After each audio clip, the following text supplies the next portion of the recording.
आपको black fungus और white fungus की ग्राउंड रिपोर्ट्स दिखाने जा रहे हैं। सिर्फ कुछ ही दिनों में ये बीमारी इतनी तेजी से फैली कि देश के 5 राज्य इसे महामारी घोषित कर चुके हैं। आज केंद्र सरकार ने राज्यों को इसे महामारी घोषित करने के लिए कह दिया है। ये बीमारी जिस तरीके से कोरोना से ठीक होने वाले लोगों को भी अपनी चपेट में ले रही है, उसे देखते हुए आप इसे कोरोना का साइड इफेक्ट भी कह सकते हैं। ये बीमारी किन लोगों पर अटैक करती है और आप इस बीमारी से खुद को कैसे बचाएं, आपको ये समझाने के लिए हमने देश के कई बड़े डॉक्टर्स से बात करके एक ये खास रिपोर्ट तैयार की है। देखिए एक कवर स्टोरी।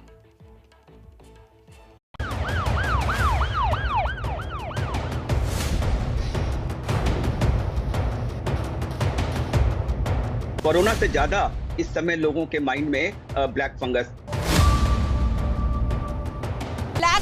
नाम की बीमारी के केसेस धीरे धीरे बढ़ते जा रहे हैं, जिसके चलते लोगों में टेंशन भी बढ़ती जा रही है। जो अभी फंगस चल रहा है, ब्लैक फंगस जिसका नाम दिया गया है, वो उसको हो चुका है, तो उसकी आग भी निकालने को डॉक्टर ने बोला है। एयरवे के माध्यम से ये नाक में, आंख में और ब्रेन में पहुंच जाता है। इसमें मृत्यु दर बहुत हाई है। कोरोना ने अभी लोगों का पीछा भी नहीं छोड़ा कि अब कोरोना के साइड इफेक्ट ने दहशत बढ़ा दी है। देश के कई राज्यों में जो लोग कोरोना से ठीक भी हो जा रहे हैं, उन्हें ब्लैक फंगस अपनी चपेट में ले रहा है। देश के कई राज्यों में ब्लैक फंगस के मामले लगातार बढ़ते जा रहे हैं। महाराष्ट्र और राजस्थान में हालात सबसे बुरे नजर आ रहे हैं। यहाँ पर कई लोगों की इससे मौत भी हुई है। राजस्थान और तेलंगाना जैसे राज्यों ने तो इसे महामारी घोषित कर दिया है। परेशानी की बात यह है कि ब्लैक फंगस के साथ साथ अब व्हाइट फंगस का खतरा भी मंडरा रहा है।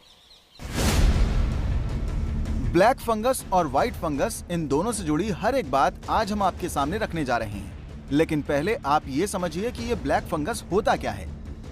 ये ब्लैक कलर का नहीं होता है, ये फंगस है। जैसे बैक्टीरिया होते हैं, वायरस होते हैं, ऐसी फंगस भी एक माइक्रो ऑर्गेनिज्म है जो हवा में, मिट्टी में, गंदे पानी में जगह जगह मौजूद होता है।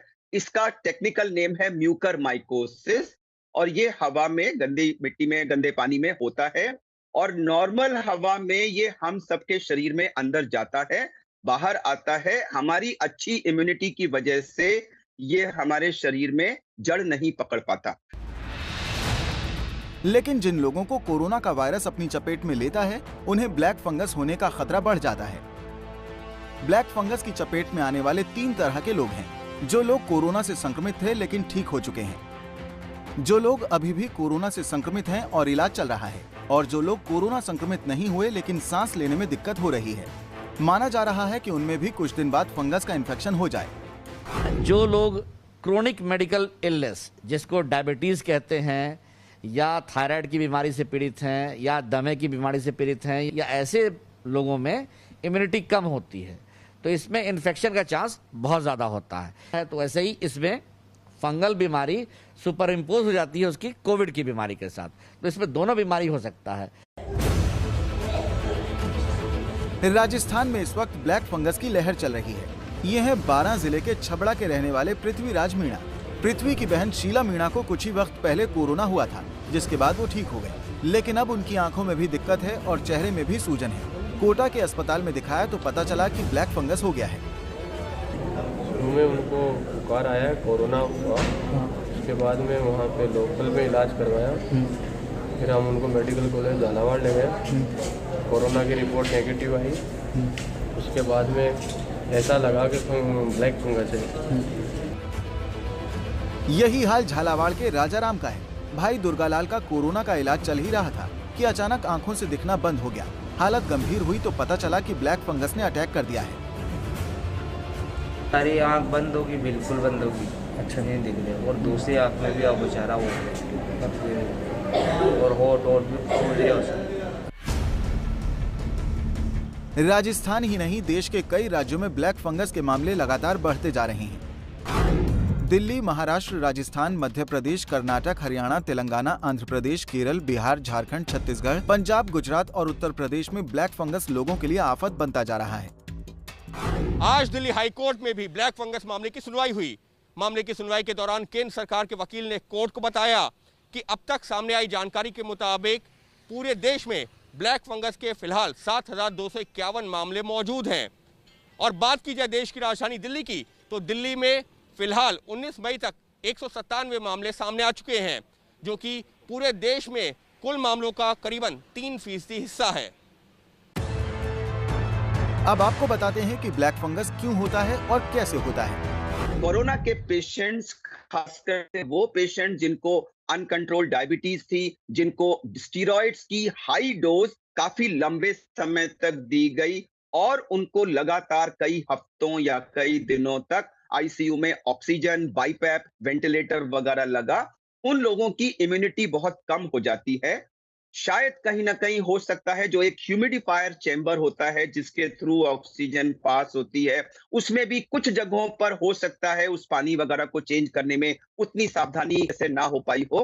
इन कुल फैक्टर्स से मिलाकर के जो ऑक्सीजन जा रही थी, उस ऑक्सीजन में वो फंगस के स्पोर्स थे जो लो इम्यूनिटी की वजह से हमारे नोज में सेटल हो जाते हैं और वो डेवलप करते हैं फंगल हाइफी में। नोज से वो साइनसेस में चले जाते हैं, वहां से आंख में और वहां से वो ब्रेन में चले जाते हैं। यहाँ ये भी जानना जरूरी है कि ब्लैक फंगस की असली वजह क्या है। कि स्टीरॉइड्स का मिसयूज या एक्यूज हमें फंगल इन्फेक्शंस का सबसे बड़ा कारण है। जो ट्रायल हुआ था स्टीरॉइड्स का, उसमें यह कहा गया था कि हमें 6 मिलीग्राम आईवी डेक्सामेथासोन 10 दिन के लिए देना है और उससे हमारी मृत्यु दर करीब करीब 1/3 घट जाती है। ये ट्रायल था। लेकिन यहाँ पर माइल्ड डिजीज के लोग खुद ले रहे हैं, बहुत लंबे समय तक लोग ले रहे हैं। यूज करेंगे तो हम फंगल इन्फेक्शन को न्योता, इन्विटेशन दे रहे हैं। सबसे बड़ी दिक्कत यह है कि ब्लैक फंगस की दवा के लिए भी लोग मारे मारे फिर रहे हैं। भोपाल के पुष्पराज शुक्ला से मिलिए। दोस्त को ब्लैक फंगस हो गया है और पुष्पराज उनके लिए दवा लाने के लिए भटक रहे हैं। 3 दिन से हम लोग खड़े यहाँ पे परेशान हो रहा हूँ, कोई यहाँ पे सुनवाई नहीं हो रही है। अब मेरे दोस्त को अगर 3 दिन हो गए, अब तक 3 दिन में एक भी डोज नहीं लगे उसको। अब आप ही बता सकते कि मैं क्या करूँ, आगे उसकी जान का जवाबदार होगा कौन। दिल्ली में ब्लैक फंगस के 200 के करीब मरीज बताए जा रहे हैं, लेकिन हालात ये हैं कि एम्स जैसे बड़े अस्पताल के पास भी दवाओं की किल्लत है। फिलहाल स्टॉक में ये दवाई उपलब्ध नहीं है। इसी के साथ में जो दूसरी दवाइयाँ भी डॉक्टर रेफरेंस के तौर पर देते हैं, खरीदने के लिए बोलते हैं, वो दवाइयाँ भी फिलहाल स्टॉक में नहीं है। और ये भी जानकारी नहीं है कि आने वाले कितने दिनों तक ये दवाइयाँ उपलब्ध नहीं रहेंगी। ऐसे में वो लोग जो कि ब्लैक फंगस जैसी बीमारी से ग्रसित हैं, उनके लिए बेहद मुश्किल वक्त चल रहा है। दिल्ली में 3 अस्पतालों को ब्लैक फंगस के इलाज का डेडिकेटेड सेंटर बनाया जाएगा। LNJP अस्पताल, GTB अस्पताल और राजीव गांधी सुपर स्पेशलिटी अस्पताल।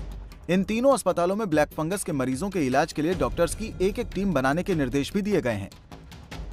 के इलाज के लिए कई डिसिप्लिन के डॉक्टर्स की टीम बनाने की जरूरत है जो कि उस मरीज का ख्याल रखे। सरकारी में हमने GTB, LNJP और राजीव गांधी हॉस्पिटल, इन तीनों में हमने स्पेशल अरेंजमेंट्स किए हैं ऐसे मरीजों का इलाज करने के लिए। और तीसरा जो इसके इंजेक्शंस हैं वो उसकी बहुत ज़्यादा कमी है। LNJP अस्पताल के medical director doctor Suresh Kumar ने ABP न्यूज को बताया कि ब्लैक फंगस के इलाज के लिए अलग से वार्ड तैयार किया जा रहा है। उसमें एक मल्टी डिसिप्लिनरी टीम हमने बनाई है जिसमें ENT सर्जन होंगे, जनरल सर्जन होंगे, फिजिशियन होंगे और प्लास्टिक सर्जन होंगे, जो कि एक अलग वार्ड में हमने व्यवस्था की है कि जो भी पेशेंट म्यूकोरमाइकोसिस या ब्लैक फंगस के होंगे उनको भर्ती करके उनको 3 से 6 हफ्ते तक एम्फोटेरेसिन इंजेक्शन हम देंगे और सर्जरी की आवश्यकता होगी तो सर्जरी भी करेंगे। जिस तरह से देश में ऑक्सीजन की किल्लत से लोगों की बेतहाशा मौत हुई, रेमडेसिविर इंजेक्शन के लिए लोग कई शहरों में भटकते नजर आए, उसी तरह से ब्लैक फंगस की दवाई की कमी न हो, इसे लेकर आज दिल्ली हाईकोर्ट ने कड़ी टिप्पणी की। दिल्ली हाईकोर्ट ने केंद्र से कहा, हम बस ये चाहते हैं कि आप इस पर जल्द से जल्द विचार कर कार्रवाई करें, क्योंकि हम और लोगों को नहीं खोना चाहते।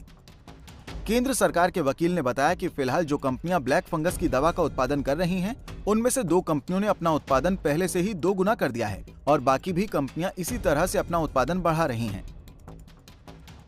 देश भर के हालातों को देखते हुए अब केंद्र सरकार ने राज्य सरकारों से कहा है कि वो ब्लैक फंगस को महामारी रोग अधिनियम 1897 के तहत नोटिफाई कर बीमारी की श्रेणी में शामिल करे। जिसका मतलब ये होगा कि अब राज्य सरकारों को ब्लैक फंगस के मरीजों का ब्यौरा दर्ज करना होगा और वो सारी जानकारी केंद्र सरकार के साथ भी साझा करनी होगी। कोरोना की तरह ही ब्लैक फंगस मरीजों को ज्यादा संभलने का वक्त नहीं देता, इसलिए जरूरी है कि वक्त रहते इसका इलाज शुरू कर दिया जाए। इसके लिए आपको इसके लक्षणों को जानना जरूरी है।